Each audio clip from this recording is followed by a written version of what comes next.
Estamos en línea con Sergio Sinay, que es escritor y periodista con formación en Sociología y Psicología Existencial. Fue secretario de redacción de Revista Perfil, es columnista de los diarios La Nación, Perfil y El Día y produce su propio sitio web sergiosinay.com y es autor, por supuesto, de 11 bestsellers, ni más ni menos. Muy buenas tardes, señor Sergio Sinay. Un gusto que esté con nosotros en Fuera de Serie. No, al contrario, un gusto para mí estar en San Nicolás a través de ustedes. Bueno, Sergio, le quiero consultar, porque bueno, el año 2018 obviamente fue un año difícil para los argentinos y para este 2019 es como que las expectativas no parecen muy altas. ¿Cómo le parece que nos impacta a los argentinos estas crisis casi cíclicas de nuestro país? Yo creo que el hecho de que sean cíclicas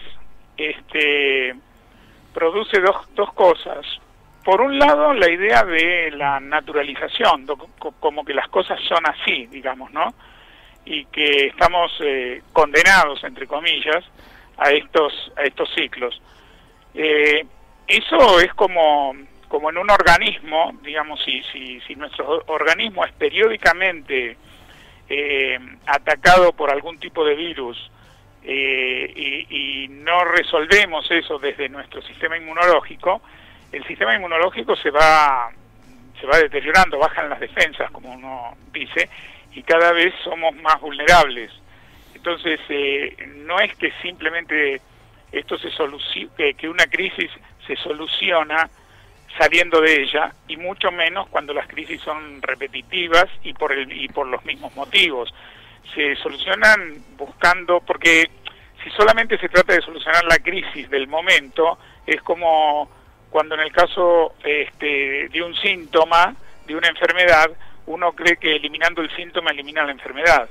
Y en realidad, si bien está bien y es necesario resolver el tema del síntoma, hay que también resolver aquello que lo provocó, que lo genera y que lo genera a repetición, es decir, los problemas estructurales, los problemas de fondo, en este caso, que generalmente no se tocan porque temas como la pobreza que sigue creciendo, la corrupción que no se erradica, y la falta de políticas de Estado que permitan que más allá de quién gobierne, por lo menos todos sepamos cuál es la dirección del barco y que no cada vez que cambia el capitán el barco cambia de rumbo.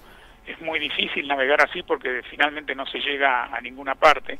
Y creo que nos afecta de una manera silenciosa, generando una especie de desesperanza crónica, ¿no?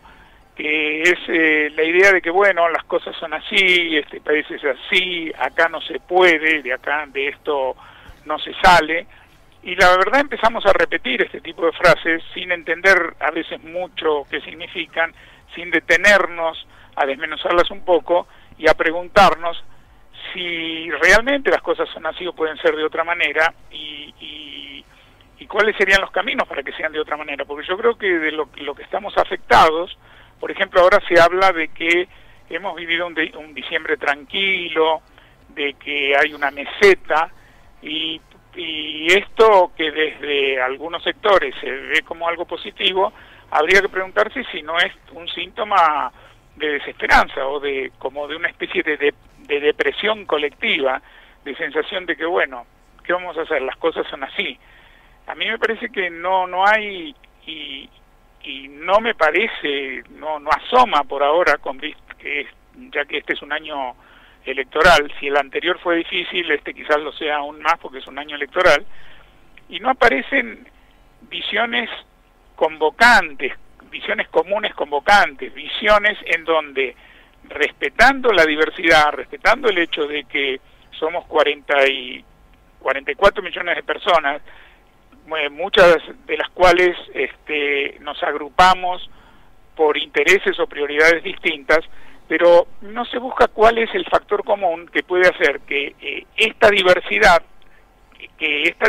sea el caldo en el cual también se cultive un camino común y convocante para todos, que es el de las naciones, el de los países de las sociedades que realmente evolucionan en un sentido positivo, es decir, cuando sus integrantes sienten que están embarcados en proyectos comunes, más allá de los proyectos individuales, personales o sectoriales, y cuando logran que los proyectos personales, individuales y sectoriales no sean adversarios del proyecto común, no sean contrarios al proyecto común. Esto es un gran desafío que me parece que no solo no se encara, sino que no hay ningún interés por encarar, que hay una visión desde los aspirantes al poder de llegar al poder por el poder mismo, digamos, no como el poder como medio de transformación, sino como el poder como un fin.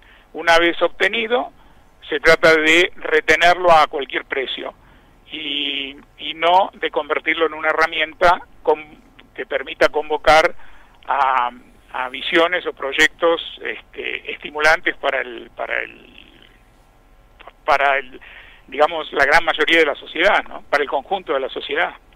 Sergio, ¿qué tal? Agustina Henrich lo saluda. En esa introspección un poco personal de la que hablaba también, más allá de que tenemos que tirar todos para el mismo lado, estas crisis que, como decíamos, son un poco cíclicas, nos llevan a veces al planteo de qué estamos haciendo en lo laboral o en lo profesional, hacia dónde queremos ir cada uno en su trabajo. Y me parece esta gran pregunta de ¿para qué trabajamos, no? Sí. Bueno, en general yo... Eso me lo he preguntado, incluso escribí un libro con ese mismo título, y yo creo que los seres humanos trabajamos, los seres humanos en general y a lo largo de nuestra evolución e historia como especie, trabajamos para poner en un espacio común aquellos dones propios de cada uno de nosotros. Digamos que el trabajo es un medio de realización personal, por un lado, pero no de realización personal egoísta, individual y divorciada o disociada de la comunidad en la que uno vive, sino de una realización personal dentro del conjunto, ¿no? Y que en este sentido, aunque no siempre podamos trabajar en aquello que nos gustaría o que nos gusta, en cada trabajo, aún en el trabajo menos querido, si uno pone atención, hay una oportunidad o hay una posibilidad de dejar el mundo un poquitito mejor de como uno lo encontró y de aportar algo para la comunidad. Esto en términos generales. Por esto yo también pienso un poco al revés de aquella frase que dice que el trabajo dignifica a la persona. Yo creo que las personas dignifican al trabajo, que son las personas poniendo sus valores en el trabajo que realizan, en el trabajo o profesión, oficio, etcétera, que realizan. Cuando las personas ponen allí sus valores, cuando ponen allí sus mejores dones, independientemente de si es el trabajo ideal que les gustaría hacer, es cuando dignifican al trabajo. Esto es en términos generales. Después están las situaciones puntuales, personales, y las situaciones históricas y sociales de cada país. En nuestro país, hoy en día, el trabajo está tan precarizado, el desempleo es tan alto, que la verdad, la relación con el trabajo se vuelve una relación muchas veces de supervivencia. Y cuando esto se deteriora así, es difícil ver el trabajo como un medio de realización personal, se lo ven más que nada como un medio de supervivencia. Y esto va no solo deteriorando el sentido del trabajo, sino también deteriorando a la persona, que empieza a ver al trabajo casi como una condena en la que tiene que tratar de sobrevivir como sea y postergar la realización o postergar la posibilidad de expresar dones allí, ¿no? Porque y esto duele mucho, porque son muchas las horas que las personas dedicamos al trabajo. Digamos, si en un mundo ideal, en un mundo ideal trabajaríamos 8 horas, se supone, ¿no? Si se cumplieran todas las reglamentaciones, protocolos del trabajo, trabajaríamos 8 horas. Hay gente que trabaja menos, no porque quiere, sino porque no hay más trabajo que ese. Y hay gente que trabaja mucho más, porque si no trabaja mucho más, no sobrevive. Trabaja mucho más a través de 2 trabajos o más a veces, o aceptando condiciones laborales que los llevan a trabajar más y peor, digamos, en tiempo. Entonces, es mucho el tiempo de la vida de las personas que está vinculado al trabajo. Allí se crean relaciones humanas, allí se viven también, se viven valores o disvalores, etcétera. De manera que cuando la situación social es de precariedad o es de crisis, estamos mucho más tiempo que el tiempo de reloj conectados con el trabajo, porque cuando vence el tiempo, digamos, cuando se cumplen los plazos de trabajo, la mente sigue vinculada, a veces por la preocupación acerca de si se conservará o no se conservará el trabajo, acerca de problemáticas del trabajo, sigue vinculada al trabajo, y esto interfiere también a veces en los vínculos, no para bien, sino para mal.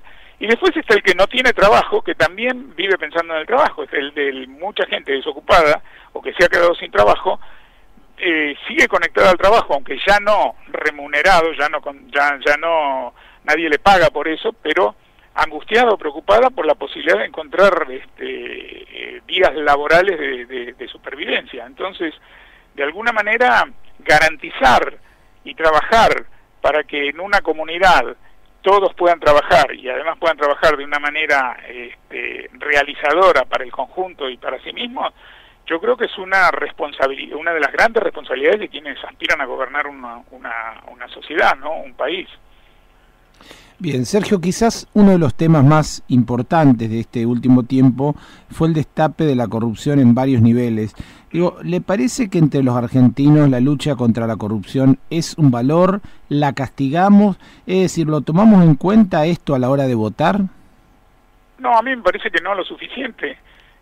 Basta con ver a veces cuando salen, y como están empezando a aparecer en estos días, las encuestas acerca de las imágenes de muchos candidatos, y uno encuentra que hay un alto nivel, digamos, de imagen positiva en personas que todos sabemos que son muy corruptas, que están conectadas con hechos de corrupción. Ayer mismo un ex gobernador de la provincia de Buenos Aires presentó un libro candidateándose de nuevo, aparece con una alta imagen o porcentaje de aceptación, y la verdad que quienes aceptan o quienes contribuyen a esa alta imagen no pueden ignorar en todos los hechos de corrupción en que aparece sospechado, al menos, y no solo en este caso, aparece en muchos otros casos. A mí me parece que porque la corrupción, Baltasar, no es un tema económico. La corrupción, digamos, aparece a la vista como una cuestión económica, pero yo creo que la corrupción tiene una génesis, digamos. La semilla de la corrupción no es económica, la semilla es moral, es una cuestión de valores, porque cuando una sociedad está atravesada tan profundamente por la corrupción como la sociedad argentina lo viene estando, es porque hay algo en la forma en que la sociedad entera vive y defiende los valores que está fallando seriamente.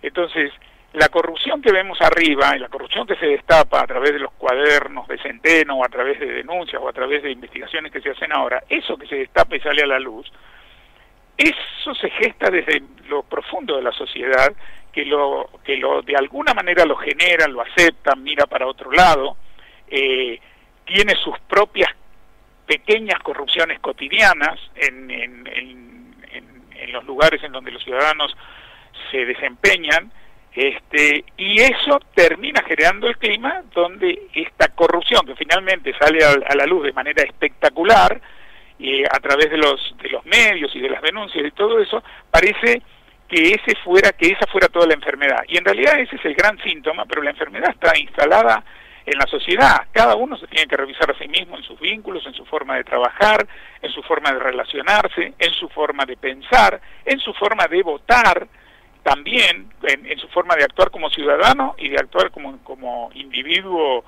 en la esfera más privada e íntima, para ir limpiando desde allí toda posibilidad. Es como cuando se dice que llega el dengue o una enfermedad de este tipo, y dicen hay que el problema es el mosquito, pero hay que eliminar todos los lugares en donde el mosquito se puede reproducir, es decir, no dejar agua en las macetas, evitar charcos, ser cuidadoso. Bueno, con la corrupción es igual.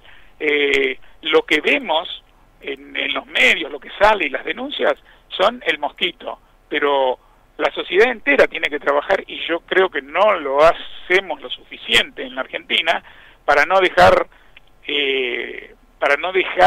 digamos, preparados, y para no ir preparando y no ser gestores también de esa preparación los lugares donde se incuba la corrupción, ¿no? Sergio, pasando a otras cuestiones más relacionadas con los vínculos y las emociones, una materia en la que usted es especialista, ¿cree que elegir ser feliz es una decisión racional posible? ¿Qué ligación ve entre la felicidad y la responsabilidad? A mí me parece que uno no puede elegir ser feliz, Uh-huh. Que la gente que se pone la felicidad como meta se está comprando un abono a la frustración permanente o a la desazón permanente, ¿no? A mí me parece que la felicidad, más que una meta, algo que uno pone adelante y se propone alcanzar, la felicidad debe ser, o termina siendo en realidad en las personas que se sienten felices, más que una meta, el resultado de una manera de vivir, de una manera de vincularse, de una manera de actuar, ¿no? Es una construcción. Más que algo que está adelante es lo que uno va dejando atrás, como huella, digamos, ¿no? Uno podría decir que una persona, uno dirá si una persona es feliz o ha sido feliz solamente al final de su vida, cuando pueda ver la huella de todo lo que esa persona ha caminado, de todo lo que ha andado en la vida y por dónde caminó y cómo caminó. Y así deberíamos ver nosotros, más que proponernos ser felices, proponernos ser responsables, ¿no? Ya que usted hablaba de responsabilidad ligado a felicidad, proponernos ser responsables, es decir, llevar una vida en donde hacemos nuestras elecciones y nos hacemos cargo de las consecuencias de las elecciones, sabiendo cómo actuamos y a quienes afectamos con nuestras acciones, viviendo nuestros valores más que declamándolos, digamos, y en aquellos valores en los que creemos tenemos que actuarlos, no decir, andar repitiendo por ahí que uno es honesto, sino ser honesto directamente. Si uno es honesto no necesita decirlo. Si uno es sincero, no necesita andar reafirmando todo el tiempo que uno es sincero. Y uno tiene que vivir de acuerdo con sus valores en todos los ámbitos de su vida, desde el más íntimo y privado, como puede ser la vida de pareja, la vida familiar, etcétera, hasta el más amplio y público, como es su trabajo, su profesión, etcétera. Y de acuerdo a cómo uno se vincula, a cómo uno actúa, todo eso, va a tener más momentos de felicidad. Porque la felicidad tampoco es una meseta, no es un lugar al donde uno llega, se instala y queda ahí para siempre. Alcancé la felicidad para el resto de mi vida. No, son momentos de felicidad que tenemos. A veces son momentos muy breves que se llaman epifanías, ¿no? Que son esos minutos, esos segundos, o ese día, o esa acción, o esa caricia, o ese hecho por el cual uno piensa que solo por eso valió la pena el haber vivido, digamos, ¿no? Con todo lo demás que la vida puede traer. Esos son momentos de felicidad, momentos de sentido en la vida, pero son siempre momentos, y son siempre momentos. Entonces de lo que se trata en todo caso es de vivir de una determinada manera que permita que al final de la jornada de la vida, esos momentos hayan sido muchos, digamos, ¿no? Pero sabiendo que son siempre momentos y que van a ir alternando con otros momentos que no son de felicidad, que son a veces de dolor, de sufrimiento, pero también en el dolor y el sufrimiento puede uno ver un sentido cuando entiende que igual que la felicidad son siempre momentos, son etapas en la vida. Y además sabemos cuando somos felices si podemos también conectarnos con el dolor y con el sufrimiento, porque si no, no seríamos felices. Y las personas que dicen que están siempre felices o que son siempre las 24 horas del día divertidas y alegres, y yo sospecho a veces que son más bien personas maniáticas, no personas felices, porque lo normal es alternar. La vida nos propone ese menú, digamos, de alternancia, ¿no? Donde hay momentos de felicidad y hay otros momentos que no lo son. Bien, Sergio en sus libros también reflexiona sobre la compatibilidad entre la inteligencia y el amor, refiriéndose a este último como un punto de llegada y no de partida. ¿Cuándo alcanzamos ese equilibrio perfecto? ¿Nos puede pasar varias veces dentro de una misma relación? Sí, yo creo que nos puede pasar varias veces dentro de una misma relación, y casi diría que nos debe pasar varias veces dentro de una misma relación, que la relación es una relación amorosa, una relación afectiva, en realidad es un organismo que está vivo, digamos, ¿no? Es decir, se han juntado dos células, digamos, que son las personas que componen la relación, y han creado un organismo, así como se genera cualquier organismo vivo a partir de la unión de células diversas, ¿no? Y como todo organismo vivo, una relación, está en transformación permanente, porque todo lo que vive está en transformación permanente, en un proceso que se llama homeostasis, que es el equilibrio, un equilibrio inestable, digamos, ¿no? Donde llegamos a un punto y no nos quedamos en ese punto porque seríamos como estatuas, entonces, o estaríamos muertos directamente si ya quedamos en ese punto. Va a seguir habiendo cambios. Algunos de esos cambios generados desde afuera y no dependientes de nuestra voluntad o de nuestras decisiones, y otros cambios sí, dependientes de nuestra voluntad, nuestras decisiones y nuestros proyectos. Entonces, a mí me parece que en una relación, por eso yo digo que la inteligencia y el amor deben trabajar juntos, que no es cuestión solamente del sentimiento, sino que también es cuestión del razonamiento. De hecho, somos seres, los humanos somos seres emocionales que razonan, que a diferencia de otras especies que también tienen sus emociones, nosotros además tenemos la razón que nos permite gestionar las emociones y no ser prisioneros de ellas, ciegos, digamos que navegamos ciegos en medio de una tormenta de emociones, sino que tenemos un timón que es el timón de la razón.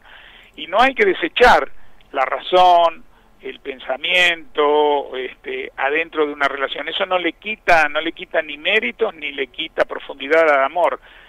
Juntar amor y razón, ¿no? En inteligencia y emoción juntos, porque de hecho, así como tenemos dos manos y no nos desprendemos, los diestros no nos desprendemos de la izquierda porque es nuestra mano menos hábil, digamos, ni los zurdos se desprenden de la derecha porque es su mano menos hábil, sino que diestros y zurdos necesitamos las dos manos para prendernos un botón, para aplaudir, para sostener un bebé en brazos, por ejemplo. Para muchas cosas necesitamos las dos manos y venimos dotados de las dos manos. De la misma manera venimos dotados de inteligencia y de emoción, y tenemos que a la inteligencia y a la emoción y al sentimiento hacerlos trabajar juntos y hacerlos trabajar juntos a lo largo de la vida de una relación, porque una relación, insisto, está en transformación permanente, no es siempre la misma, aunque esté conformada por los mismos, porque las mismas personas van cambiando. Entonces, como las personas van cambiando, también se van transformando la relación, y un signo de inteligencia es evolucionar con la propia evolución de uno mismo y de la otra persona con la que uno está relacionado. Sergio, en este difícil juego que son las relaciones humanas, tan complicado y tan cambiante, como decía recién. Ah, sí, es apasionante. La verdad es que sí, y es apasionante escucharlo hablar de esto también. El vínculo entre Franco y Mauricio Macri es quizás siempre un objeto de análisis en este sentido. ¿Cuál es su mirada de esta compleja relación? ¿Le parece que más allá de las diversas motivaciones que habrá tenido seguramente el presidente para convertirse en lo que es hoy, una de ellas podría haber sido tener el reconocimiento de su padre? Bueno, siempre es delicado entrar en las relaciones privadas, ¿no? de otras personas, pero bueno, cuando las personas acceden a ciertos estados públicos, claro, lo privado queda expuesto. Igual hay que seguir siendo cuidadosos. Pero bueno, tomo en esto algunas cosas que ha dicho el mismo presidente en algunas entrevistas y comentarios que hizo su padre acerca de él en otras entrevistas. Y bueno, por lo que han dicho uno y otro, parece que esa nunca fue una relación fácil, y que el presidente ha tenido siempre en mente, a través de todas sus actividades, no solamente como presidente, sino también a lo largo de las otras actividades que ha desempeñado en la vida, parece que siempre ha habido un aspecto de su desempeño que tenía que ver con demostrarle algo al padre, ¿no? A mí me parece que lo que yo creo es que a cierta altura de nuestra vida, que por empezar, en general, nadie tiene los padres que elige, digamos, ¿no? Uno tiene los padres que le tocan en la vida, y uno elige después su propia vida, tiene la opción de elegir hacer su propia vida. Y me parece que llegado cierto punto del desarrollo de una persona o de la maduración, cuando esta maduración se da, hay que dejar de mirar hacia atrás, digamos, uno no puede vivir toda su vida, sobre todo cuando ya es adulto, mirando hacia atrás para tratar de saldar deudas, digamos, que cree que todavía están abiertas, con deudas familiares de tipo emocional, ni tampoco puede quedar atrapado en un agradecimiento permanente, digamos, ¿no? Porque hay personas que, así como hay personas que viven enojadas con sus padres toda la vida y por lo tanto van perdiendo tiempo de su propia vida, porque en realidad eso es la vida que tuvieron, no es la vida que los espera. La vida que los espera es una vida que la tiene que construir ya sin los padres. Y bueno, y lo que fue, digamos, uno tiene que enfocarse en lo que va a construir, no en lo que ya pasó. Pero también hay personas que quedan enganchadas no solamente desde el resentimiento, sino desde un agradecimiento mal gestionado o mal entendido, y nunca se terminan de desapegar, nunca terminan de emprender vuelo propio, porque quedan como pegoteados en ese agradecimiento eterno o en una culpa ante la posibilidad de crecer demasiado y ser mucho más que sus padres, ¿no? En el caso del presidente, me parece que hay algo que no termina de resolverse, al menos por lo que uno lee de lo que él dice, ¿no? O ha dicho respecto de esta relación. El tema, lo que sí nos debería preocupar a nosotros como ciudadanos, es que estas cuestiones no resueltas, si es que están no resueltas entre padres e hijos, no termine afectando la vida de 44 millones de personas, digamos, ¿no? A mí me parece que en esto hay que tenerlo muy claro cuando uno accede a lugares de poder, y ser muy cuidadoso para poder discernir entre lo no resuelto personal, desde el punto de vista personal, y lo que esto puede, y cómo esto puede afectar a la tarea que uno, y a la responsabilidad que uno tiene por delante respecto a tantas personas. Señor Sergio Sinay, le queremos agradecer muchísimo para Fuera de Serie, la verdad que ha sido apasionante entender la complejidad del ser humano y sobre todo los vínculos en el cual usted es un especialista, así que nos ha ilustrado y ha sido muy amable y se lo queremos agradecer. No, para mí ha sido un gusto, la verdad que los temas que ustedes me han planteado me han hecho pensar mucho y yo siempre agradezco todo lo que estimula a pensar. Yo ahora nos despedimos, pero yo les aseguro que me quedo pensando y que ustedes me han dado material de trabajo y se los agradezco profundamente. Muchísimas gracias, Sergio, de verdad, súper interesante y un placer escucharlo. Igualmente. Lo esperamos en San Nicolás cuando quiera. Va a ser un gusto, tengo un muy, muy cálido y lindo recuerdo de mi paso por allí. Bueno, esperamos reforzarlo entonces, cuando tenga ganas, acá estamos. Bueno, muchísimas gracias. Hasta luego.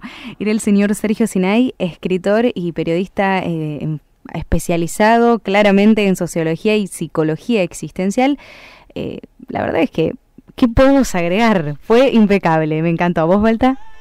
Sin palabras. Sin palabras, ya venimos.